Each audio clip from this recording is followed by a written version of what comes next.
Eichmann was responsible for taking Jews to death camps. In his youth, Eichmann moved with his family to Linz, Austria. There he completed his basic schooling and began training in the mechanical engineering, without, however, ultimately finishing his studies.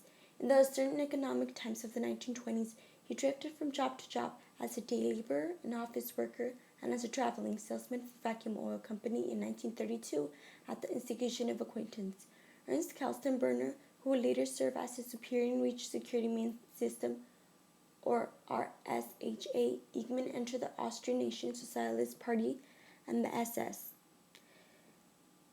Eichmann led central office beginning in October 1939. Here, he met with less success, particularly as deportation of Jews began to replace immigration as a strategy for Jew-free Germany. In this area, Eichmann was to play a pivotal role. In the summer of 1939, Eichmann became responsible for promoting the expulsion of these Jews from the newly annexed Protectorate of Bohemia and Moravia and created a further central office for Jew immigration in Prague, after the pattern of its Viennese counterpart, shortly after the outbreak of World War II. He organized the first actual attempt of mass deportation from the so-called Greater German Reach. Eichmann coordinated the deportation of some 3,500 Jews from Moravia and Vienna to Nisko at the San River in the part of German-occupied Poland to be designed as the general government. Although problems with the deportation effort and a change in German policy but at the end to these deportations, Eichmann's superiors were sufficiently satisfied with his initiative to ensure that he would play a role in further deportation proceedings.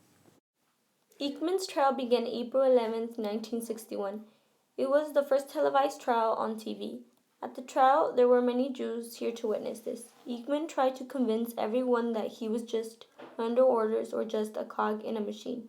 The judges and Jews simply did not care. He had described a scene he had witnessed at one of the death camps he had visited. The education ditch had been covered up with dirt, but blood was gushing out of the ground like a geyser. He was sentenced to death.